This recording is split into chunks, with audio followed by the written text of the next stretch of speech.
thank you so much for joining us today, and what a beautiful day it is. I'm joining you from the land of the Gadigal, and I acknowledge the traditional lands, the custodians of the traditional lands that you all join us from today. And I thank them for their love and care of these lands that we are all so lucky to live on together. I pay my respects to elders past and present, and extend that respect to any Aboriginal or Torres Strait Islander people joining us today. Again, thank you for joining us. We know a lot is going on around recommissioning, and appreciate the time that you've given this really important process. It is a real opportunity for us to be involved and in the co-design of this recommissioning process.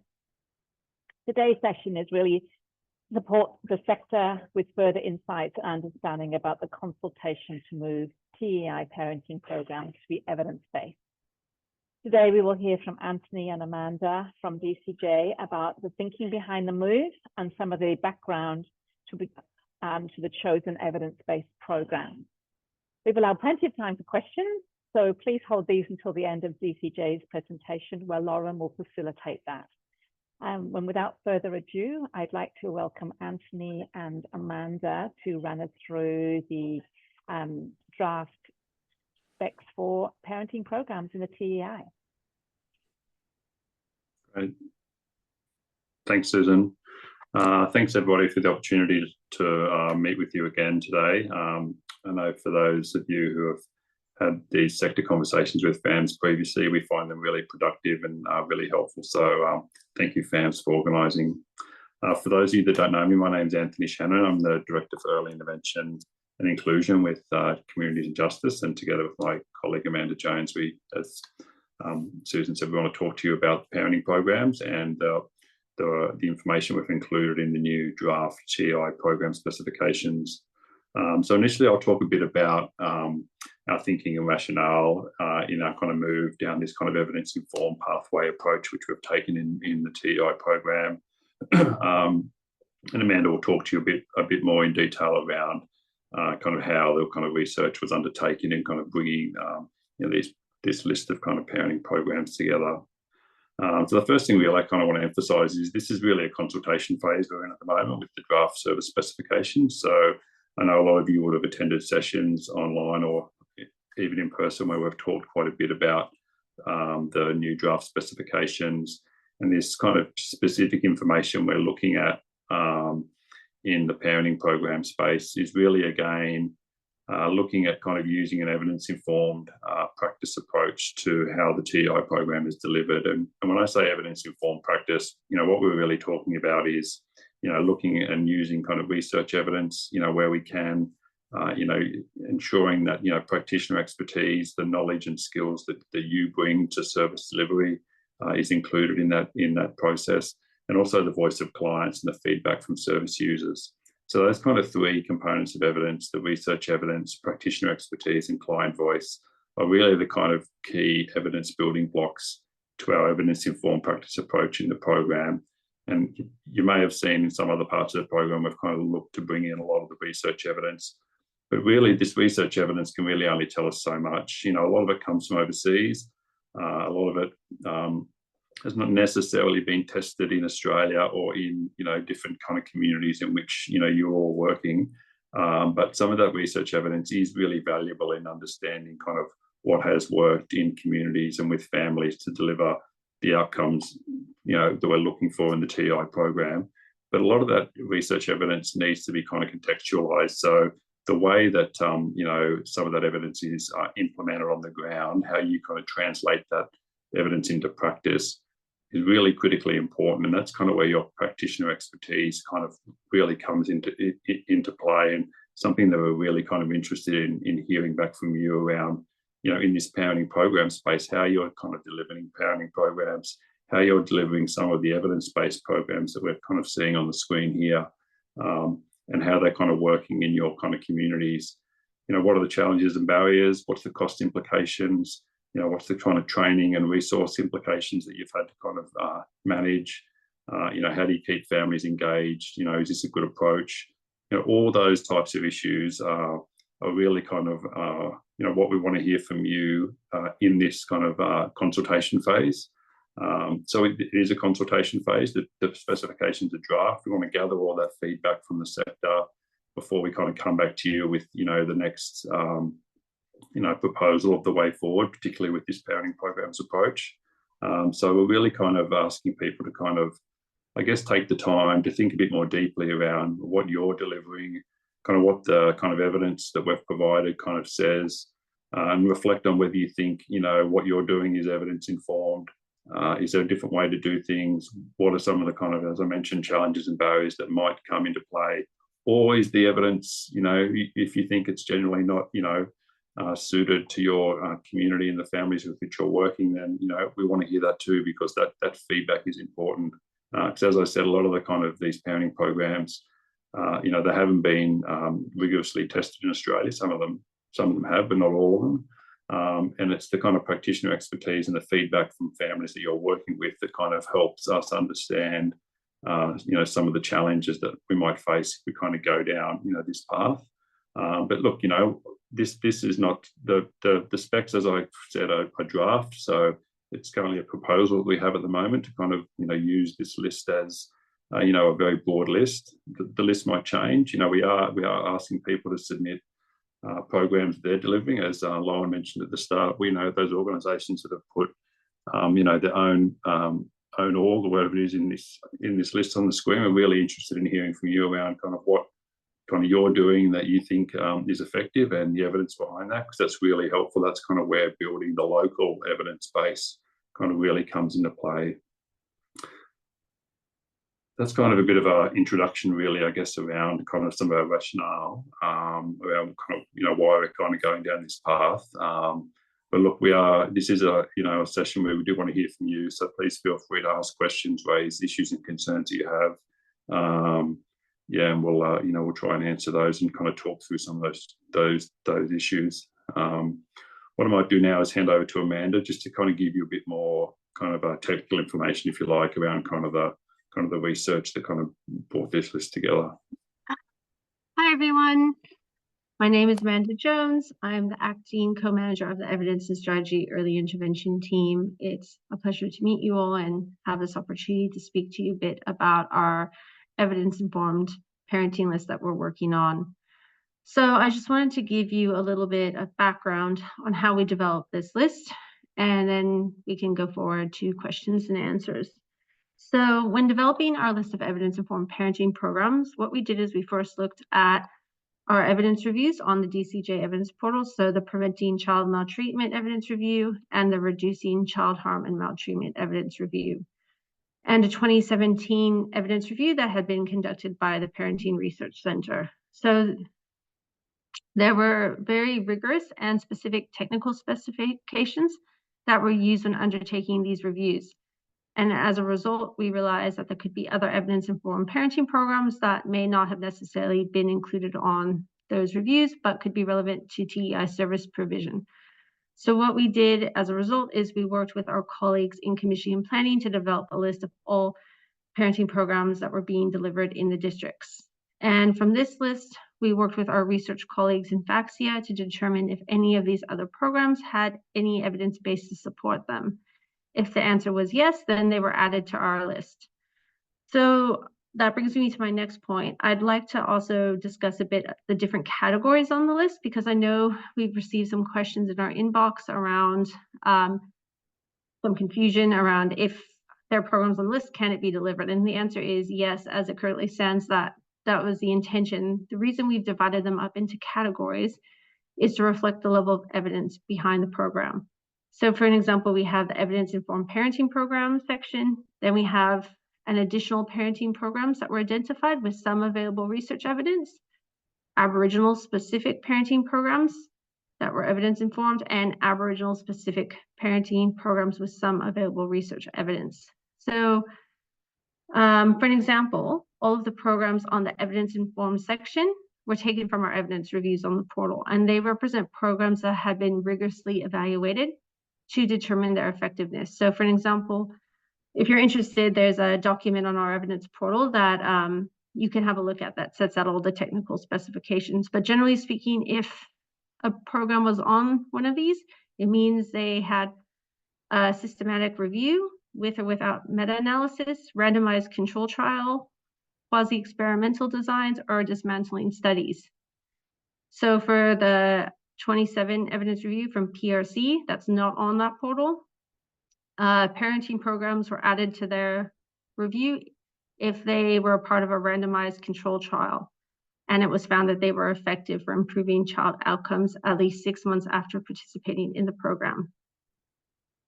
So the additional parenting programs with some available research did not go through that rigorous assessment process that I just spoke about. Instead, any program that had some evidence to support it was included. So for an example, this could have included programs that had a mixed methods evaluation or qualitative evaluation. So both of those were not considered to be as rigorous forms of evaluation, hence why they're under that separate category.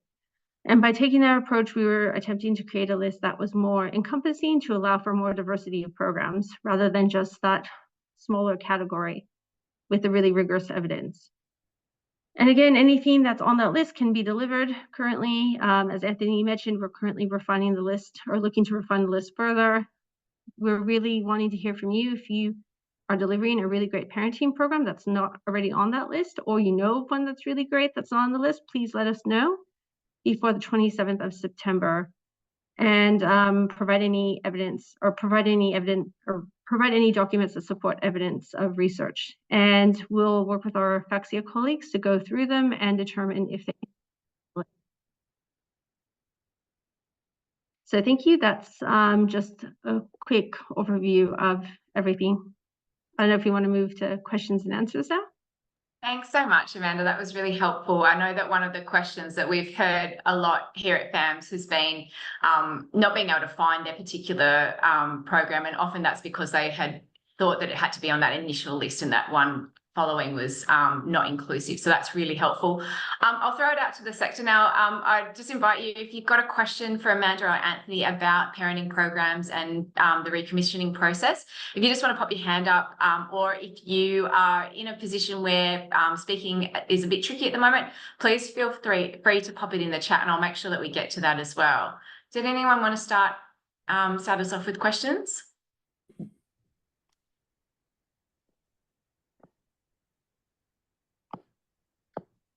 Here's your chance, team. This is it.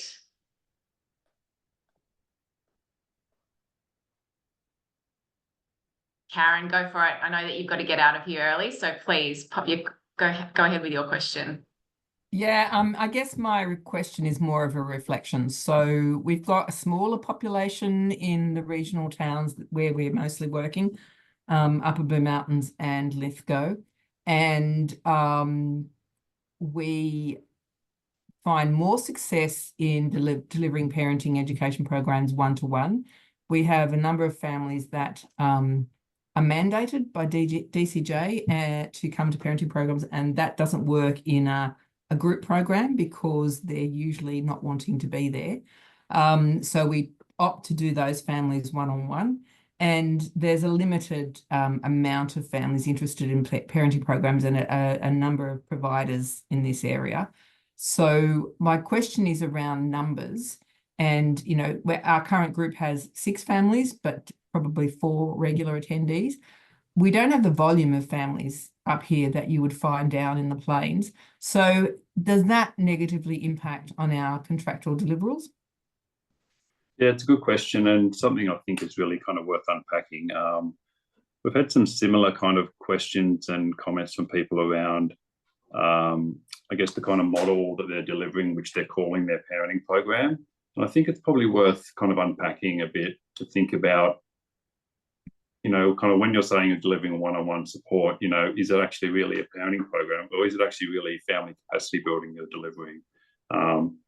If you're providing one-on-one support, arguably, I think we would say, well, that really sounds like family capacity building, not a parenting program. So sometimes it's just the kind of model that people are delivering, which they're thinking is, or they're, saying is a parenting program for all sorts of reasons, but actually maybe it's just a different type of model. Similarly, we've had, organisations that deliver kind of forums in schools for parents and say, well, this is our parenting program. Maybe that's kind of more about education and skills training that sits in community strengthening. If it's a 1 hour or 2 hour kind of forum you're running in a school, you know, is that really kind of, you know, best described as a parenting program, or is it best described as, you know, short-term education and skill session that you're providing kind of to a much broader audience? So I think it's worthwhile thinking through your model and, you know, using this kind of time to reflect on that. I mean, I would suggest maybe it's a conversation you have with your district around whether you kind of move that, you know, your service type into family capacity building, I would say. The second part, I guess, of your question around funding is, again, we don't have unit costing, so we don't kind of have kind of benchmarks with which the funding is pegged in terms of outputs. It's really, you know, as people know, you know, organisations negotiate that locally. So this kind of move to this evidence-informed approach is not really kind of contingent upon a kind of funding model that's driving that. It's really about kind of looking at the evidence and what's best fit for the communities and families in which you're working.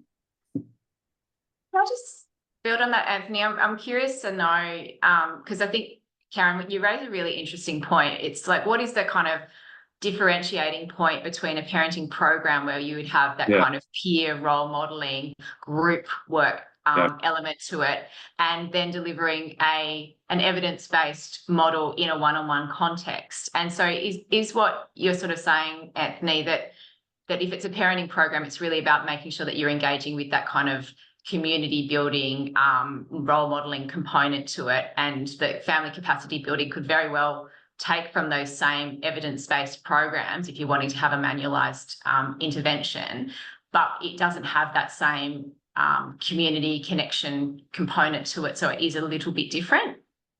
I think that's definitely one way of looking at it, yes. I mean, although we do know that some of those parenting programs that are on our list do have a kind of some of them have like an in-home component or kind of one-on-one component as part of the broader program, which includes other kind of activities in the program.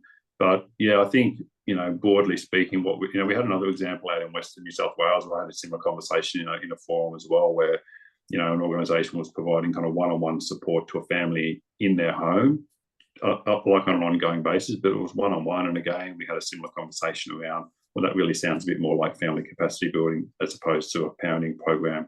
So yeah, I think your characterisation of it, broadly speaking, I think kind of makes sense.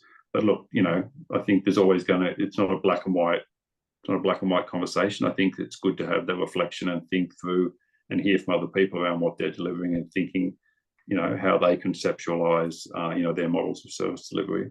When we're in this evaluation space, as you know, in the TI program, which, you know, is really good. We really haven't done a lot of kind of, smaller evaluations of individual service models in TI, like parenting programs or supported playgroups or family capacity building.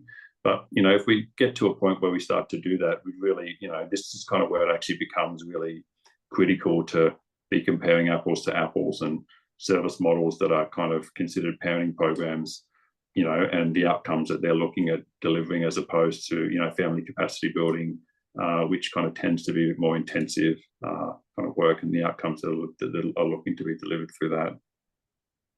Right. Thanks so much, Karen. Do you have another follow-up, Karen, before I move to Loretta? My follow-up is, so at the moment we have a wait list for family capacity building, and we don't have a wait list for parenting programs. And how flexible can we be on a month-to-month basis in new contracts to move between those two deliverables? Because we're not going to leave people on a casework wait list, and they're not willing there is no capacity to engage in a peer parenting program. So I guess it's a contractual deliverable thing for me around, if we've got 6 people on a wait list and none of them are suitable for a parenting program for various reasons, then can we move between them? Yeah, absolutely. Look, I think that's kind of where we have our streamlined contract variation clause, which we introduced, about 12 months ago, which a lot of organisations have been using. You know, organisations sit down with the district, have the conversation. If both agree, the district and the organisation agree, you change your contract, you vary your contract. I think, you know, that's the type of flexible approach that we want to see in the program. And, if that's kind of that example you gave, I think is a really good example around where you can use that. So certainly, we'd want to encourage those conversations around kind of, being flexible. Great. Thanks so much, Karen. Loretta? Hi. I think I've got two windows open. Is it sounding weird? That would sound great. I can hear you clearly. Is this saying that from now on, all the groups we run need to be from that list, or will there still be some capacity to run like one group a year that's responding to local need? Yeah, it's a good, this is the kind of, this is the question really we're kind of asking in this consultation phase. So what we've kind of proposed in the draft specs is that, people use programs off that list, unless you're obviously an ACO and, you have your own Aboriginal kind of led kind of model that you've developed. However, it's a consultation phase, so we do want to hear from people around what they think about that approach, whether they think it's kind of better than what they're doing now. So the type of feedback that you just provided would be good for us to hear. So if you think, you do want to run some programs off that list, but at other times you want to kind of tailor specific kind of service models direct to families in your community, then, tell us that, and we'll take, we'll take all that feedback on board. This is just a proposal. It's not like we haven't made the decision around how this is all going to operate, where we've said this is what we're proposing, and we kind of want to hear from people. So, whether we end up kind of, staying with the list or doing something that's different, like including allowing organisations to have some flexibility or not, is an open question. I mean, it's a consultation phase. So, yep, that's the type of feedback we want to hear. And just to add to Anthony's point, there is a form on our website where you can provide that feedback as well before the 25th of September. And I'll try to find that now and pop it into the chat if I haven't seen it yet. And Great, for thank those, you. just one more point. So for those organisations that are funded by DSS, through the Communities for Children program, you'll be familiar with the approach that they've taken as well, which is, they've kind of got an overarching kind of target of 50% of their programs kind of being evidence informed, and the other 50% kind of being, on a journey towards kind of doing that. So, this approach that we're taking, on the surface kind of looks a bit more kind of rigorous. But, we may not kind of end up kind of delivering kind of what we've proposed. We might kind of have a more flexible model, once we get all the feedback. But again, like I said, we just want to hear from people at this stage. Keen to hear a couple of examples of the kinds of programs that you've developed to respond to community need. Is it specific topics that are emerging in community? Is it, something that kind of comes around fairly frequently but doesn't quite fit a lot of these off-the-shelf programs? So we're running a number of those groups on the list, and they're very popular. We also have had a lot of love for a group that we run, which is about well-being and looking after yourself as a parent, and those sorts of, they're not directly parent education, but they're very much about parent well-being. So that's like very popular, and that we do that in the lead up into Christmas when people are getting really super stressed. And we also have another group where women are learning practical skills to maintain and build things, and in collaboration with the shed. And in that, there's also conversations around healthy relationships and domestic violence and things. So it's like a very unique program, but it's been very popular and leads to those other conversations where people might come in to the family capacity building. Great. Thank you so much for sharing that. That's really interesting. Tracy, you were next.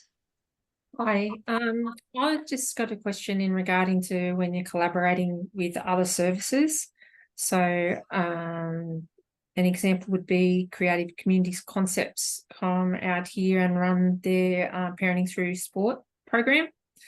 And so I encourage my group to go there. Currently, my funding has the community connections and the targeted support. My understanding is, I'm not at that level, but my understanding is going forward it will just be in the targeted support in the wellbeing section. So I'm wondering, with that change, how that will go with me still working with and collaborating with other services. Look, certainly one of the kind of principles of the program is we do want to encourage and support kind of collaboration and partnerships and strong referral networks across the service system. It's really critical, as you know, for all TI services to be able to do that. Otherwise, we can't really access the services that we need for people that are accessing the TI funded part.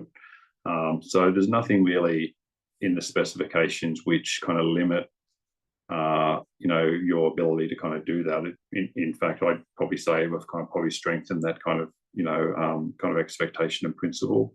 But when you get down to negotiating your contract, it's probably where you'll probably have the more detailed kind of conversations with the district around what you're delivering with your funding and kind of what other partnerships and networks you have in place that kind of support that. But yeah, I don't think there's anything in what you've said that's going to be impacted significantly by this. It's just in that reporting, like through data exchange, it'll be a different, whereas currently those collaborations I put in the community connections where it'll be finding where to fit, I suppose, in the new specifications. Yeah, well, maybe there's, I don't know the detail, but, typically in wellbeing and safety, it's more kind of individualised support that people are providing and you record against the client. There is fields for referrals that are made to different types of kind of services. That would kind of be probably where you'd pick some of that stuff up. Thanks, Tracy. Lisa, I'll go to you in just a second. I'm just going to go to these couple of questions that have come up in the chat and then over to you as well. So the first one's just more of a comment, really. It's I think it's important to think about how we also implement children programs into the program education space. When we don't have parents wanting to attend group work, there is always parents who want children to attend. Did you want to make a comment on that, Anthony or Amanda? Oh, really, to say it's probably a good comment. I mean, sounds like something we'd agree with. And as the data reports individual. So yes, if children are participating, you can record them as an individual client. There's no reason you can't do that. The next one's from Catherine in Maitland, and so she's querying around the focus on increasing accessibility. For example, funded travel support, childcare offered, etc. Does DCJ have a position on how much our numbers can be reduced to accommodate the resourcing of accessibility of supports? And so I guess that's around making sure that folks can use some of their funding to get parents to be able to participate in these groups that we're wanting to provide. Yeah, so kind of again, we don't have unit costing in the program. So really it's kind of a conversation you would have with your contract manager when you negotiate your contract around your kind of output level. So, we'd encourage you to think about all the different kind of inputs, cost inputs, if you like, that that are required for you to deliver your model, and thinking about some of those things you've raised, then thinking about your outputs and having that conversation locally with your contract manager. And, that would vary obviously, across the state, particularly kind of, geographical locations and, what other service networks are available and a whole range of other things. So, yeah. Thank you. Lisa, did you want to share your question? Yes, I had my hand up and then I put it down because my question initially was mainly about the definition of what parenting program was. And I think that's a bit clearer now that it's the structured group programs that are parenting programs really, and family capacity building's a bit of a different thing. So then I thought, well, we won't run any parenting programs because there's plenty of them running around anyway, and that was fine. But then I guess when Anthony started talking about the DSS role, because we have a number of other early intervention programs that do run a number of programs under the Communities for Children as well as other DSS. And that list of their evidence programs are not necessarily parenting programs as such, but the evidence-based list that they have. I think I just wanted to sort of, when Anthony was talking about that and then moving between them, that I think we do need a bit more flexibility, because working within a DSS evidence-based program model and then say under TEI in family capacity building, they're quite different. And we run a number of programs like Cool Kids, Circle of Security, some Resourceful Adolescents, and they're very costly to run, to train staff in, and to operationalise and run. So again, I thought, well, I wouldn't be running one of them under TEI as such. But I just wanted to sort of say, if we're looking at having lists of programs that are able to be run and other, I think we do need the flexibility to move between those, because I think often those evidence-based programs are more universal, they're more easily accessed by families that aren't that vulnerable, and often they're better sort of almost entry points into more intensive support programs. So I think it's good to be able to do the two and move between the two if necessary. That's all I wanted to say, really. No, thank you. That's it's good feedback. It's good feedback. We've had some other feedback kind of similar to that as well. So no, it's good. It's good to hear from you. Thank you. Lisa, can I just ask a follow-up question as well?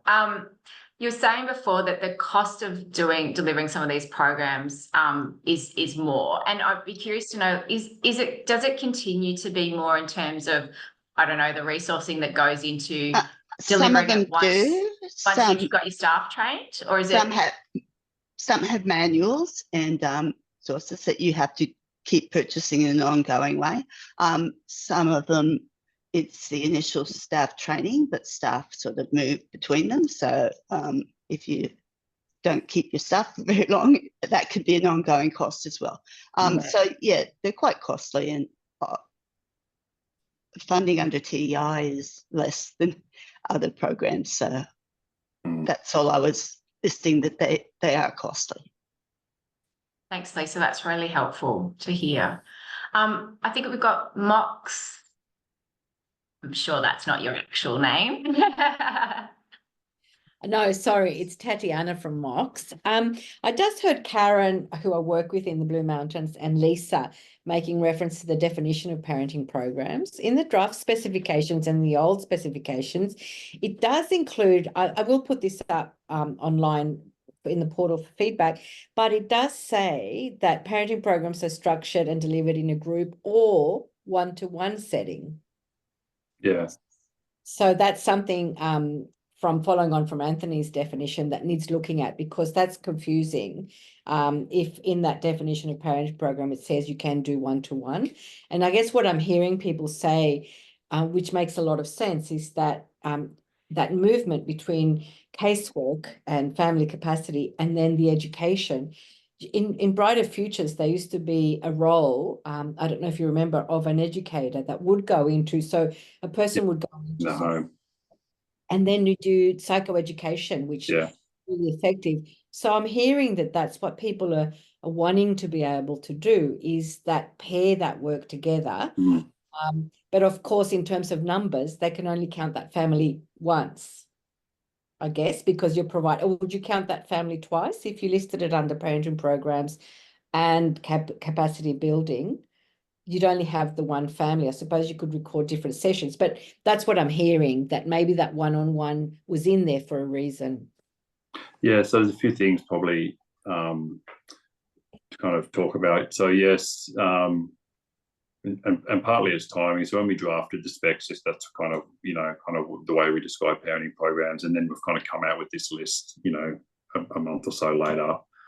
So it's a bit similar to kind of some of the conversations we're having in the supported playgroup space as well. And we do need to clarify the definition in the specs once we land what we're going to do about parenting programs. So it's a fair point you've raised. And look, some of the programs on the list do a mix of one-on-one and group and so forth. So kind of, it's not necessarily one or the other. So it's not like a hard kind of definition, but you're right, we do need to clarify it.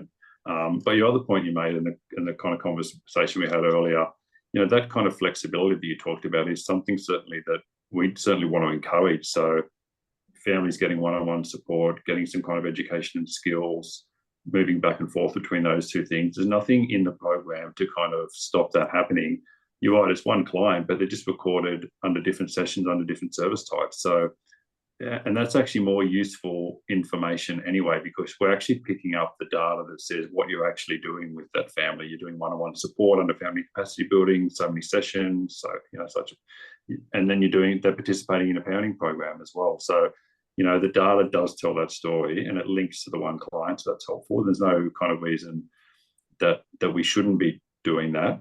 But we just need to make sure we structure our contracts that enable you to have that flexibility kind of, to support, families in that way.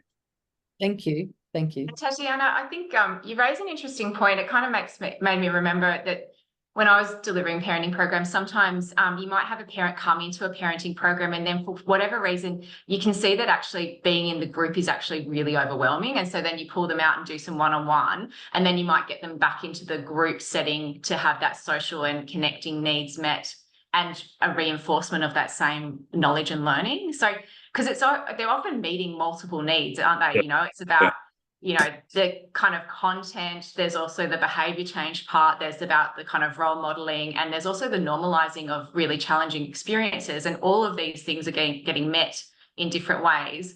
And sometimes group is just like, you think group's going to be fine for them. You do the whole kind of process of getting them into group, and then you're like, oh no, you are so overwhelmed. Let's just like pull that back a little bit and support them. So yeah, it's tricky, isn't it? Like it's really, yeah. I do hear that what Anthony and Amanda are saying is that you are wanting to provide that flexibility. It's when you do that in the specifications to have the language that allows us. That it makes it clear, yeah, that makes it clear that we can do that. Thank you. I was also just going to add to that, what you're sort of suggesting happening where a family goes through multiple services really aligns well with the concept in the Preventing Child Maltreatment Evidence Review and the idea of core components, and that if they have access to all 5 of those, that's what's going to be successful in preventing child maltreatment. So it's a really great approach. Right. We've got a few more questions in the chat as well. So there's one here that says, is there the possibility to provide parenting programs that aren't on the approved list? For example, if we are seeing success with a program that doesn't have the research completed, can we continue to deliver the program? I would suggest, firstly, please send us the name of that program so that we can take a further look at what you mean about like research and how far it's progressed with our research colleagues in FAXIA. And then also, as Anthony's mentioned, this is just a consultation process at the moment. So we have it 100% settled on our approach for the recommissioning and what that would look like for you. I don't know if you want to add anything to that, Anthony. No, that's good. Thank you. Another one here from Ella. Can a more collaborative approach with hospitals, say maternity and prenatal care, usually focus on birth only, work alongside midwives, providing parenting programs such as 1000 days, be offered at that time of prenatal, coming from an educational support and knowledge of preventable challenges approach? Sorry, Ella, I'm not sure if I've kind of reflected that question quite right. I think you've got something quite specific there. Did you want to speak to that question?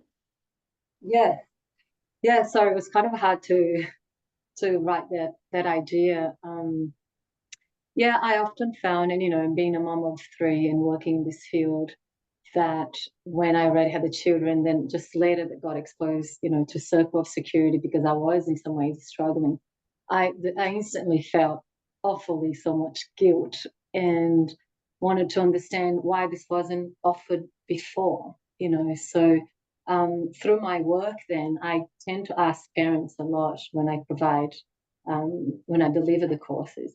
And it's a common feeling of why we just get this information at this time. You know, when you, through the prenatal, you know, when you go to the hospital, you know, when working in now, I think 7 years in this industry, we always talk so much about numbers around the parenting courses.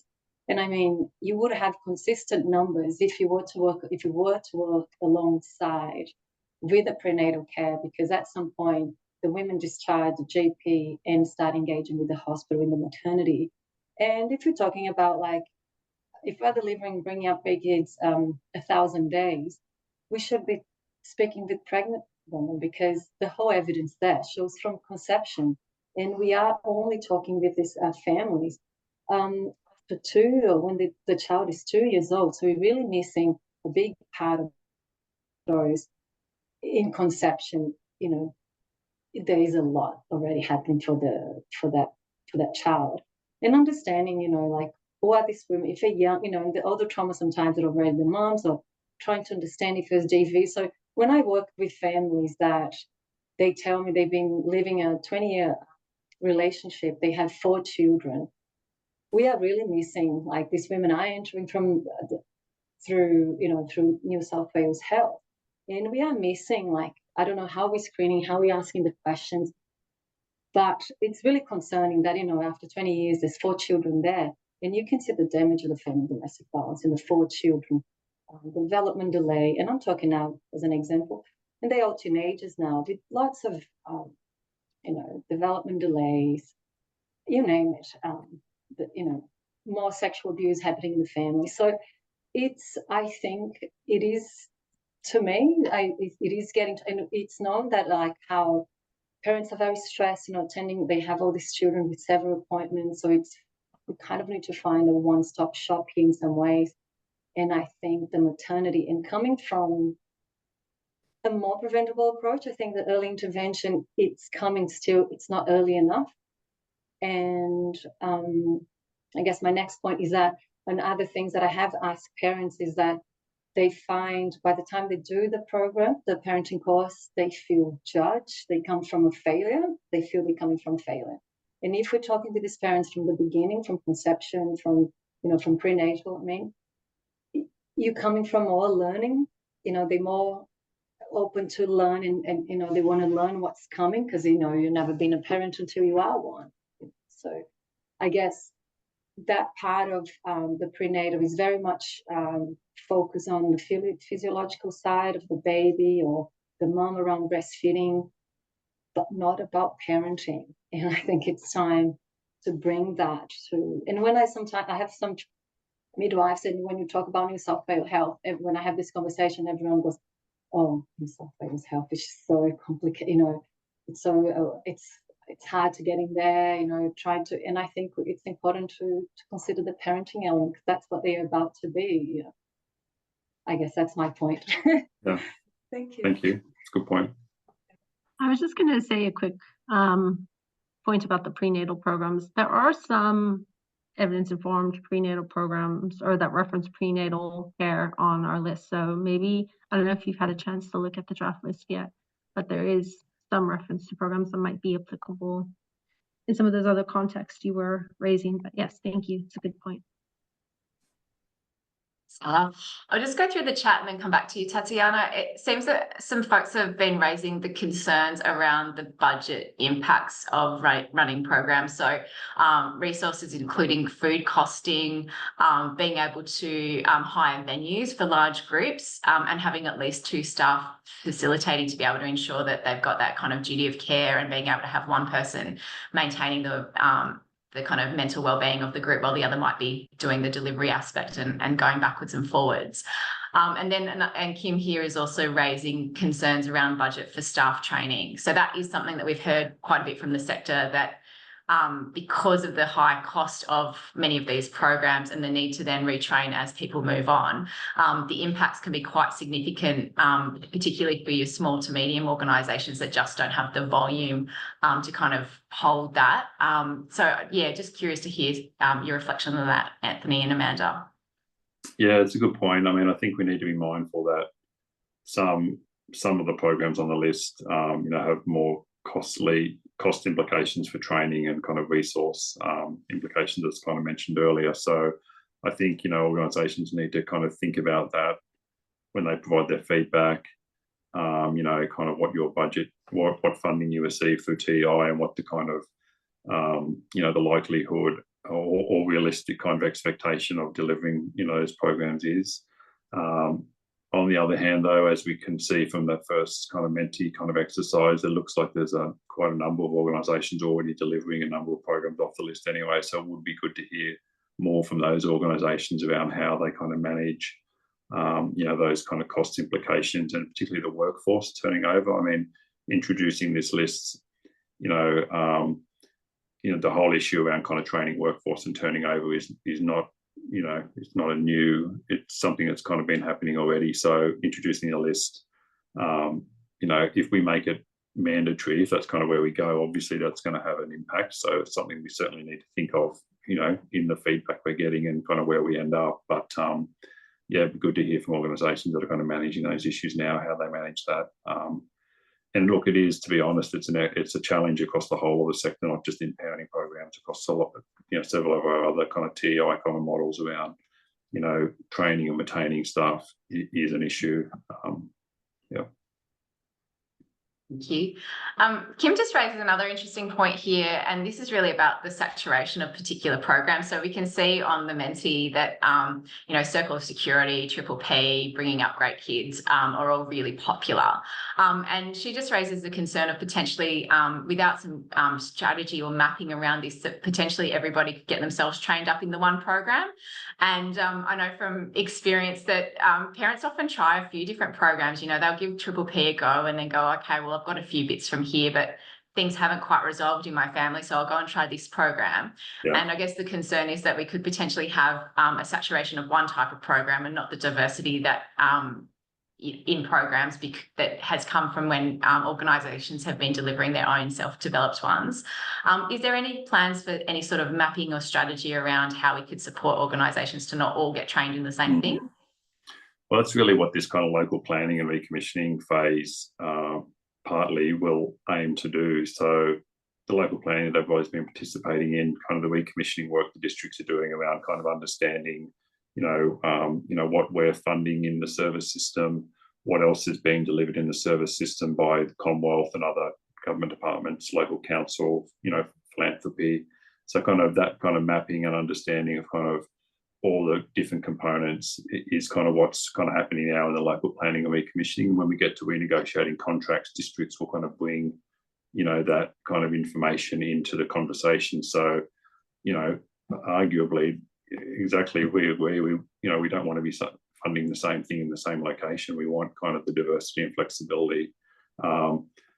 But that also kind of it's also the question of kind of where we end up with this kind of list. I mean, if we kind of not end up with kind of mandating a full list, then obviously there'll be more flexibility. So certainly something that districts are kind of working, that kind of mapping stuff is happening now. But it's also will be impacted kind of by where we end up with either kind of mandating the list or having some degree of flexibility. Penny, the mapping will include the kind of detail, not just that, X service will be providing parenting programs in a district. It'll be the kinds of parenting programs and what sort of target group that those parenting programs will be aiming for as well. Well, yeah, we do want to be a bit more detailed around kind of, what we're delivering and where it's being delivered. So, the kind of move through the last reform, we've kind of, as everybody knows, we've got these service types now, which kind of people, seem to be, using quite well and understanding more.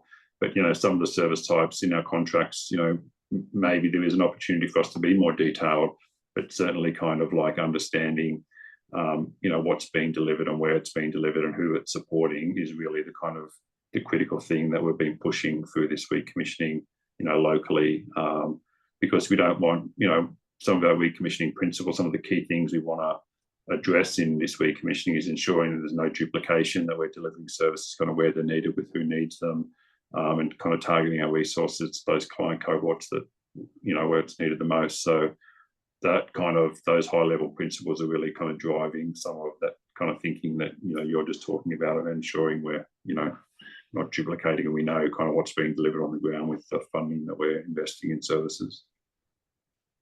Thanks. Sue, I realised you had your hand up just before. Did you have a question that you wanted to jump into? This? Yeah, I was just what Anthony was talking about before about small centres. I work with just myself and the coordinator, so we are a very small centre. So we offer Mother Goose here because we've collaborated with Gateway Health in Wodonga, because we're on the border of Albury-Wodonga. And so they come over and offer that service for us. We found that was the easiest way to try and run a program. I do playgroup 3 days a week, which I absolutely love. And we also have the maternal health nurse come here, so we can collaborate with her with referring her to helping parents that attend the centre. And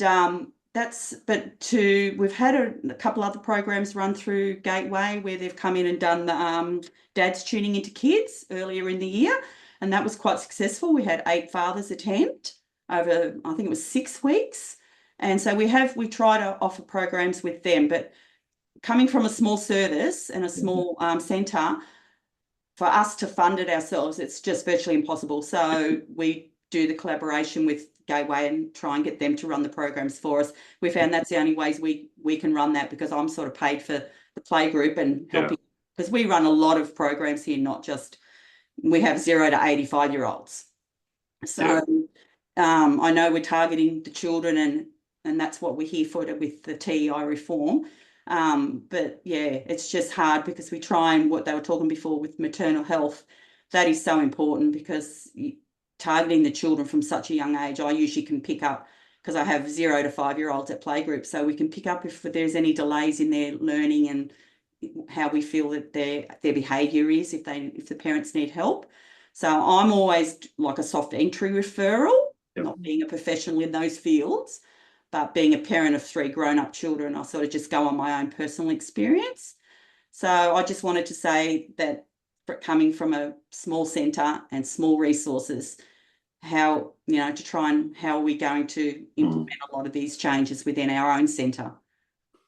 Yeah, that's a really good example. Thank you for that. And look, I acknowledge it is a challenge. I think, you know, it sounds like you're doing really well with limited resources, and it's a challenge, particularly for small organisations that don't get a lot of TEI funding, and, you know, there's the demand. But I think that some of that partnership approach is really beneficial.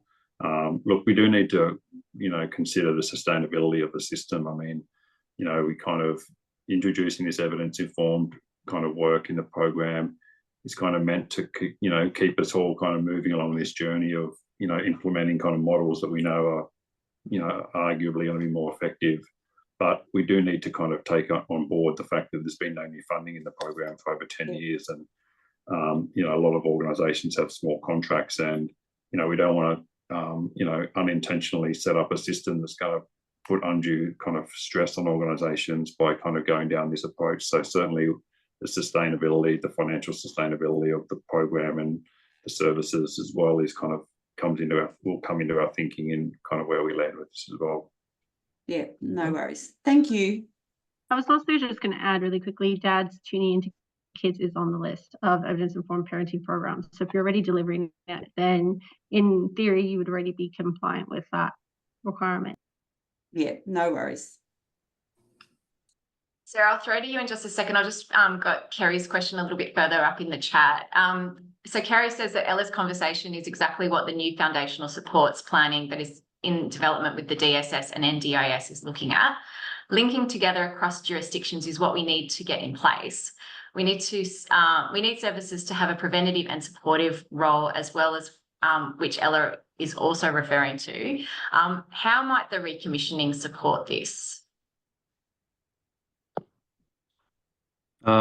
That's probably a broader question than the kind of parenting programs conversation we're having. But look, certainly, you know, as we've talked about, linkages across the service network partnerships, particularly kind of, you know, with local government and the services that health and education are delivering locally, we know are really critical for TEI providers to be able to deliver a more joined up kind of service model and provide that support to families.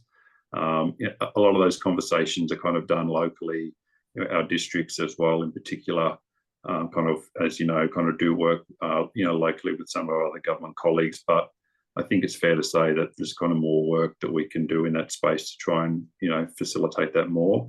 The evaluation's underway, and some of the things that I think it's called out in the, in the kind of interim report, which will be published shortly, kind of talks about, the importance of that kind of cross-agency collaboration locally. So it's, certainly it's a very good point.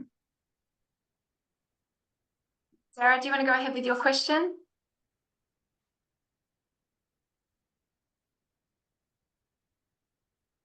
You're just on mute. So it's probably just more bringing up a topic of conversation than actually maybe a question. I'm not sure. I suppose we have a very rich called community that we support, and currently the parenting programs that we do offer, many of them are on the list that you have provided already anyway.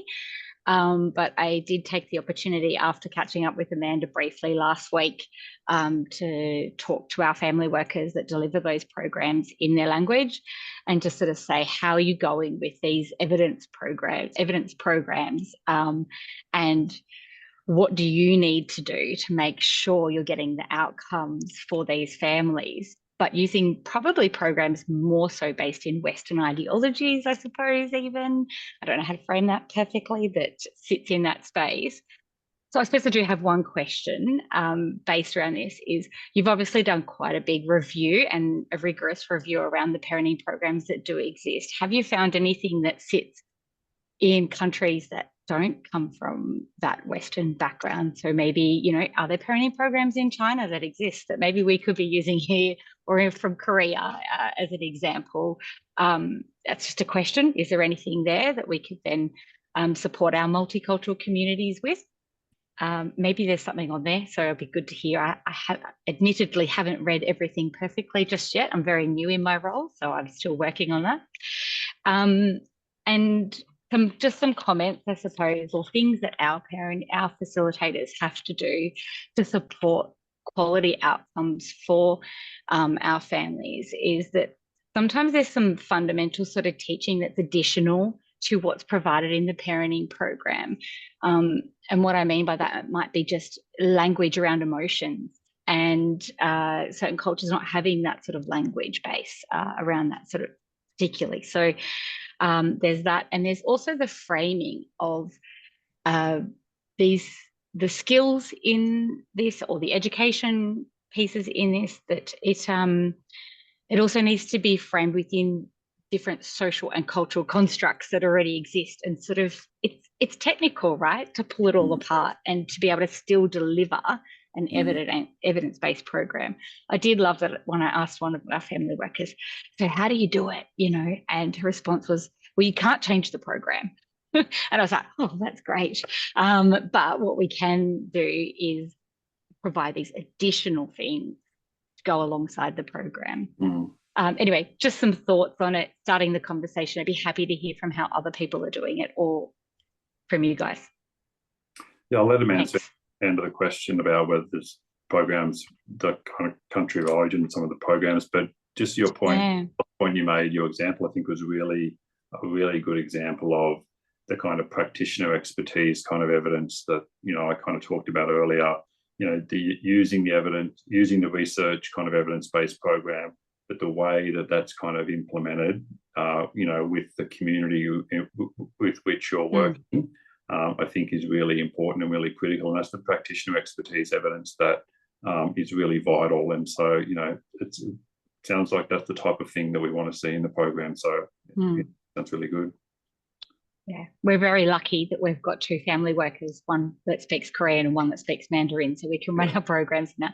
One of our the Korean family worker here, she was talking about how even with tuning into kids, when she started running that in Korean, she actually got some of the resources translated and went back to tuning into kids with those resources. So we're very proactive in the space, but it would be cool for resources to come to us too around this space.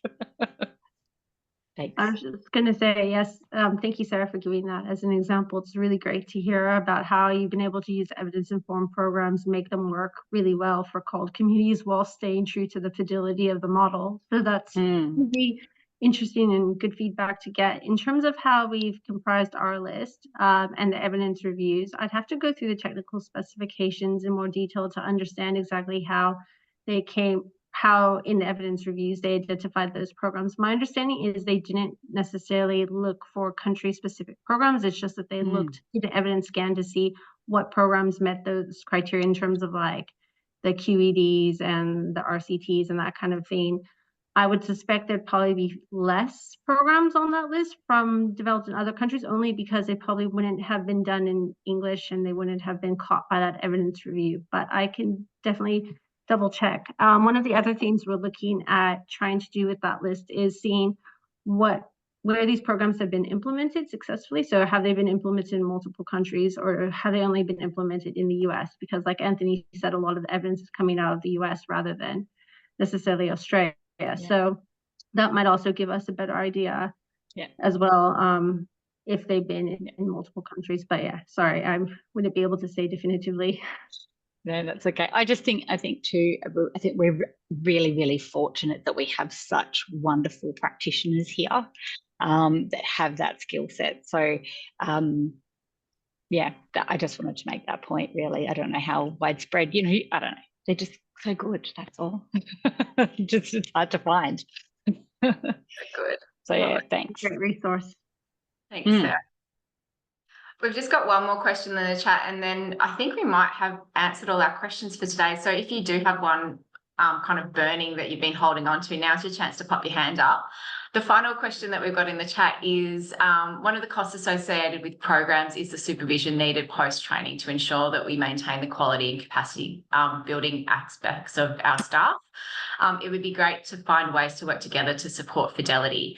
I'm wondering about, is there kind of scope for that in the commissioning? Is there scope for kind of ensuring that there's supervision provided? Yeah, I know that in family preservation that we're looking at doing some communities of practice. Like, is that something that DCJ has been considering as we move into this more evidence-based model space?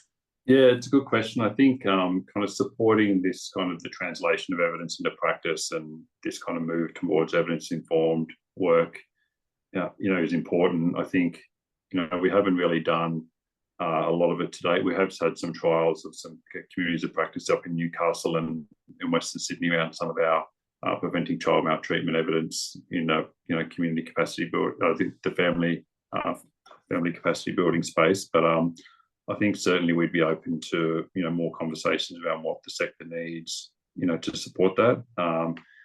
Happy to kind of hear more and talk more with FAMs around kind of if you want to talk with FAMs around what might work, if communities of practice is something you think would be beneficial. I think there's certainly opportunities for us to resource and support that, and we can certainly work with FAMs around making that happen. But I guess we're kind of open to hear what you think would work, because there's all sorts of things I think people have tried, and we don't necessarily have a kind of a plan to say this is what we think you need.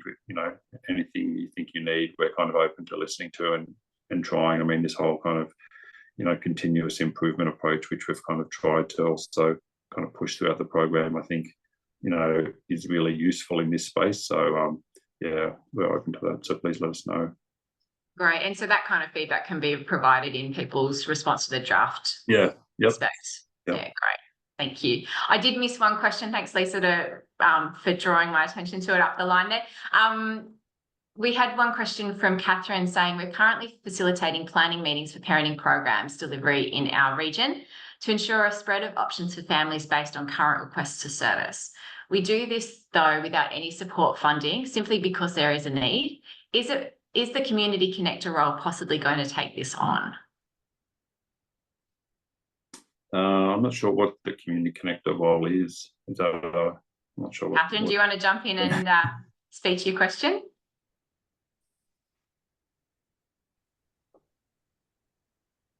Yeah, can you see me?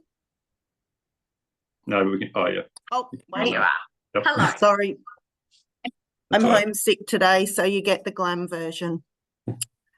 I'm trying to recall where I saw it, but there was a position, and it might have been within the community strengthening or somewhere separate. It was called a community connector. And sector development. Sorry? Do you mean maybe sector development organizations? Perhaps, yeah, it was something like that. Just know within our LGA, the body that held our community connections, community strengthening funding gave it back. And so that meant that money went to an ACO slightly outside our region, and no one's currently doing that bringing of services together for family services. We've stepped in to at least do it for parenting programs to address some of those issues. That is, we don't want overlap. We were seeing the overlap happening, and we're working on that. But what that means is that I'm taking time out of what I'm technically supposed to be doing to deliver this role. And is there, if that's a goal that we've got in the sector to make sure that we've got some streamlined approaches, how is that going to be funded? Is that built into our next lot of contracts? Is it a specific role? How does that work? Because at the moment, I mean, part of me being sick is because I'm run down and I'm taking on too much work. And the sector needs it. And I'm sure that there's others who are sitting at home probably sick as well, just trying to keep up. Yeah, look, it's a good question. I mean, part of the challenge is with no new funding in the program for over 10 years, it really presents, significant challenges in, keeping up funding or kind of resourcing, all the parts of the service system that are needed to help it kind of run more effectively. I think, by and large, I guess what we would say to organisations is, yes, partnerships or that networking you do, should be kind of part of the way you deliver your services, and kind of you need to factor that into your kind of funding base and time, and have those conversations with the district around what that means for your contract, and just, as I mentioned, sustainability of the service. But look, I think it's difficult. I mean, ideally there'd be more money kind of going into arguably some of the, activities that you mentioned, but, we simply don't have any new funding. It's really difficult to kind of keep all of the service system kind of, resourced effectively. Have a conversation locally with the district around what you can do locally with, the services that you kind of network with around this, I think, is probably helpful. But it's just to be honest, it's an ongoing challenge. And I've had the conversation with our CPO, who's very supportive, can't offer money, but very supportive. I guess my position is I'd like to know that DCJ is at least aware of the extra effort that the sector does put in, and that the messaging gets down to all CPOs that they need to be generous with how we use our time, because we actually are very experienced, we're very knowledgeable, we're well trained, and we're choosing to be in this sector to prevent escalation into child protection. And if that at least gets acknowledged, the effort feels appreciated, so we're more likely to continue doing it and not leave the sector. Yeah, look, sorry to bring you down, I'm sick. No, it's a good point. Certainly, I think, it's really important point for you to make, in a forum like this, because I know certainly, from the program level, all across the state, we see and hear lots of great work happening, and we know the demand that's on the service system and the challenges that organisations are facing, kind of managing that demand, and the increased costs as well. We certainly value the work that providers are doing in this space. I mean, the impact that the work that early intervention has, that providers are delivering, it does stop children and young people kind of entering the child protection system. It does keep families together. We know that. I think it's also fair to say it's probably a kind of a sector that's kind of been undervalued, over the last few years in particular. A lot of focus in DCJ kind of goes on the more kind of crisis end, but we do know that early intervention is really kind of where you can have the most impact on children and families, and kind of have, you know, the point where you can kind of turn around some of those kind of trajectories that are, you know, not going in the direction that families want. So certainly we see that and we hear that, and, you know, we do acknowledge that the great work that organisations are doing. Thanks. Thanks, Catherine. All right, folks. Thank you so much, Amanda and Anthony, for joining us and answering a multitude of questions. I have no doubt that the sector has been given much food for thought. And I encourage everyone to start thinking about how you might want to respond to the draft specifications, and put your questions that you have, including any programs that you are currently delivering that might not be on that list, into that TEI inbox. And I'll just hand over to Lisa now to do one final part of today's session. So thanks so much. Hello, everyone. Thank you for all the feedback today. It's really useful to have the knowledge in the room and actually being able to speak out with such honesty what's happening on the ground. I really appreciate everyone's time. We're just going to do a very quick pulse check to see where everyone's at after today's session, and to remind you that we are putting together all the feedback from the recommissioning through the different centre conversations into one document, and we're looking for working party members to come along and help us fine-tune the feedback we're giving back to DCJ. But back into Menti, after today's session, how confident do you feel about commissioning for parenting programs? Do you feel more confident, moderately confident, or not so confident? Have you had clarity on where you think you might fit your parenting programs? Do you think you have capacity as well to deliver those programs in the new spec for 2025? Just take a few moments just to see what the feedback is, or the pulse check in the room, in the Zoom room as it's called.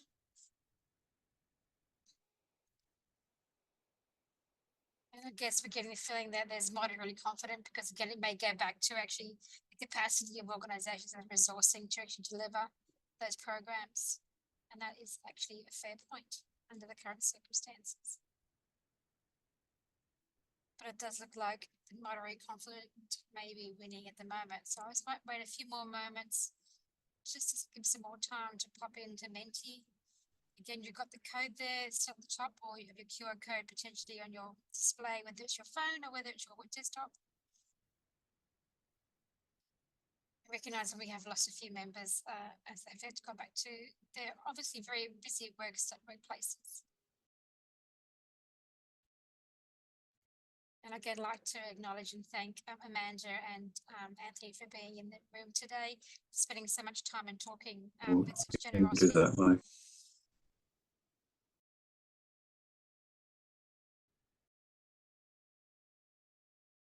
It's what's really good to me to see is actually that there's actually the moderate confident is actually the pulse check I was actually hoping for, not so much of the not confident. And I'd like to maybe pick up on the people who are feeling not confident, maybe to contact either myself or Lauren directly.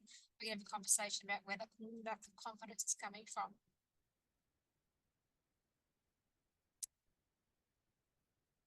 Just make another moment or two.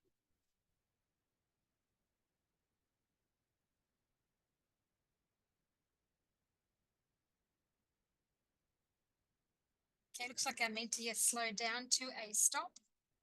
So I want to thank everyone for coming to today's session and to be participating again with such honesty. We really do appreciate the honest conversation, so we can actually feed back into the recommissioning process. We know we've actually felt and heard what's happening in the sector on the ground.